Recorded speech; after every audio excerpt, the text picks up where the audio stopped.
Your thoughts on the Lady Vols also falling to Vanderbilt. And I just thought of something. The Big Ten, with the way they have to travel all the way across the country, they should set up the games where the men and women play the same weekend so that they can take the same plane. How's that for a good idea? Sounds like a fun idea. I thought this over the weekend. All right, but let's get back to something that matters. All right. There would be some men's and women's teams somewhere where the Mile High Club would have a bunch of new members. That reminds me of when Michelle Snow dated a football player named Pee Wee, and he was like 5'8", and she was what, 6'8", 6'9". It looked like it was they dated. It looked like it was like a joke. All right, what did you think? What did you think about the Lady Vols and how they fell to Vanderbilt specifically?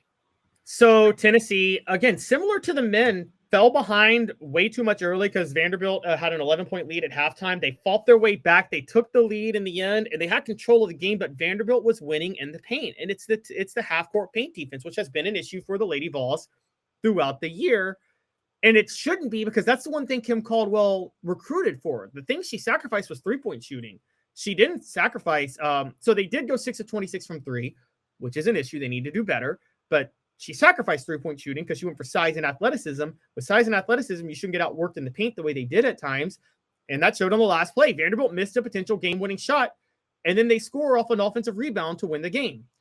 But Kim Caldwell is becoming a soundbite for Tennessee. You ready for this, Dave? Can I play what she said after the game yesterday? I'm absolutely ready. This was her message after Tennessee lost. By the way, for you guys who don't know, they've lost 3 games by 4 points. Every single game has come down to a last-second shot. 2 were made that cost them. 1 was missed that they missed that could have won them the game. So this is what Kim Caldwell said on their close losses right here. We can't continue to just do the same thing and have quarters where we don't show up, can get out rebounded when it matters, have plays where we take them off, effort plays. We show them every possession that costs us a game, and we're either not good enough to fix it or we're just... I got to be honest with you. Every time she talks, I think, oh, my Lord, is she going into labor? I mean, I that's all I can think of, because she's supposed to, her due date's today. What would Butch Jones have said with these close losses? Well, Butch Jones may be a bitch, but he can't have a baby. Oh, my gosh. Okay. Too strong. Sorry. Wow. No, it's okay. All right. Let's talk about this.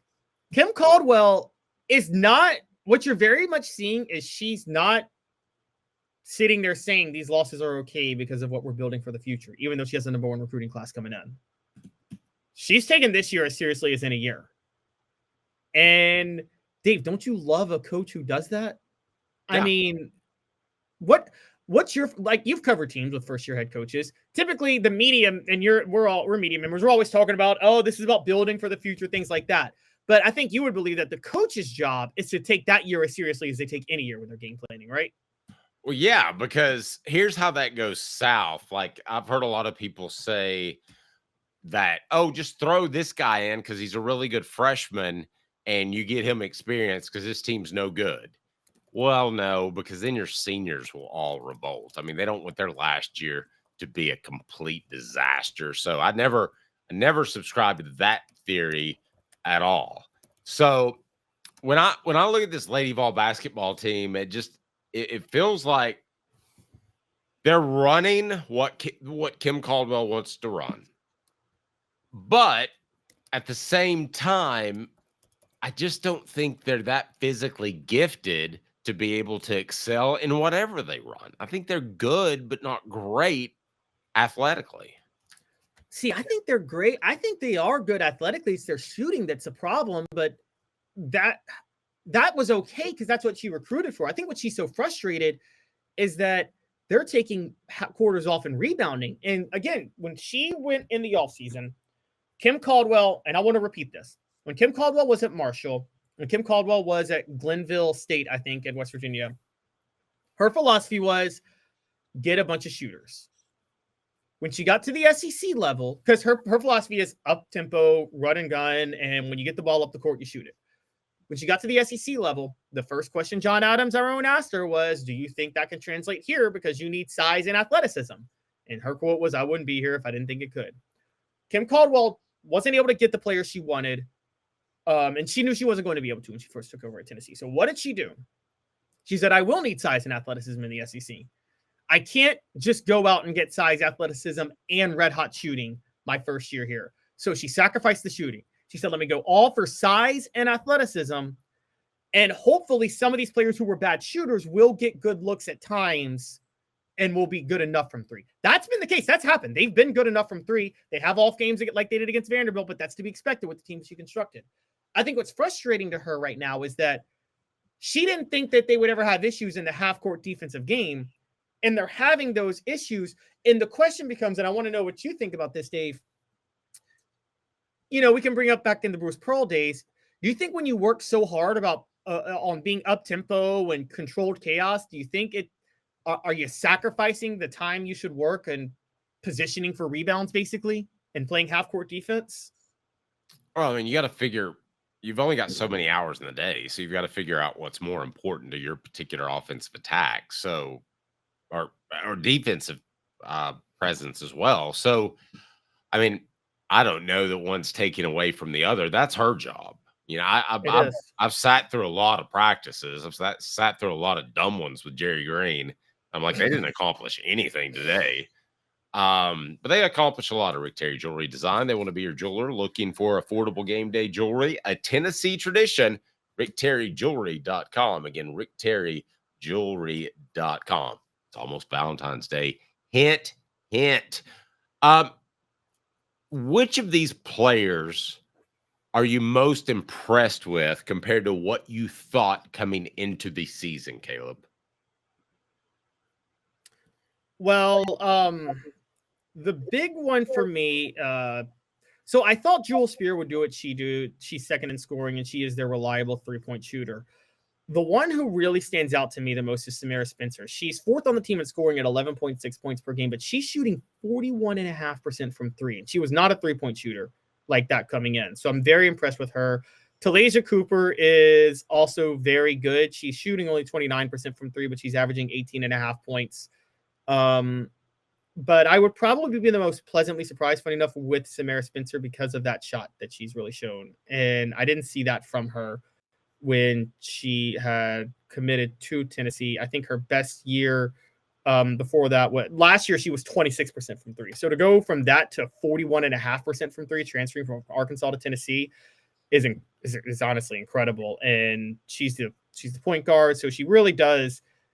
This is exactly what you want out of your point guard in this system. Someone who distributes the ball well, who gets the offense rolling, who can push the tempo. But if you leave them open, they will drill you from three. You don't want your point guard being your primary scorer typically, but you want them to be a deadly weapon from three and reliable from the free throw line. I mean, that was what the most underrated thing that Bruce Pearl had when he first got to Tennessee was a veteran and CJ Watson running the point. I'm not so sure he makes the splash he makes if CJ Watson's not there that year. Yeah, and CJ was not really happy with the Vols. Had it not been for Bruce Pearl, I don't think CJ would have necessarily had a long career in the NBA. He had a really solid career. For those that don't know, don't keep track of him. He had a really, really good career. And didn't he have relations with Floyd Mayweather's girlfriend? Not sure. I think Delonte West slept with somebody's LeBron's mom. Was it mom? Yeah. What's worse? LeBron. What's worse? Somebody sleeps with your ex-wife or your mom? Well, it depends on. You're already split. You're already split, so it's an ex-wife thing. I mean, at that point, it's the ex-wife. But at that point, it's the mom. But it depends on who's like. If your mom's, I'm not going here. I can't go into this. But no, this all happened because Conor McGregor, when he was getting ready to fight Floyd, wore a C.J. Watson jersey when C.J. Watson was in Golden State, and it was 32, which was Draymond Green's number. And Draymond Green was such a narcissist. Draymond Green's like, why are you wearing my jersey? I'm rolling with Floyd. And Connor's like, I don't know who you are. This is about C.J. Watson. Kim Caldwell, by the way, somebody mentioned our message board. Does she get a bit of a pass because she's attractive? I don't think so. What is she getting a pass for? I want to see what Caleb has to say. Caleb's in an interrupting Monday mood. Hey, Ted, it's time to save some cash during New Year's Bash. Savings is my prime directive. Let's see what you got, Nick. Right now, you can save up to $10,000 on new Ford F-150s. Beat that, Ted. Most impressive, but how about 0% for 72 months on Ford Lightning or Ford Mustang Mach-E? Ted Russell Ford has huge savings on whatever you're looking for. This checks out. Come see us today at either Ted Russell Ford location, Parkside Drive, or Kingston Pike. All right, so does Kim Caldwell get any sort of pass because she's attractive? I'm not throwing that out there. You did on the message board. I don't think so. What pass does she need? I don't Her know. first year with the Lady Vols, they're in the top 25. Well, but I'll say this. And she's got the #1 recruiting class coming in next year. Yeah. I mean, she doesn't need a pass, but okay, is she given more? Are the powers that be more patient because she's attractive? Patient with what? The question No, I'm is, saying will if they she be more struggles. patient? If she struggles. I don't think so.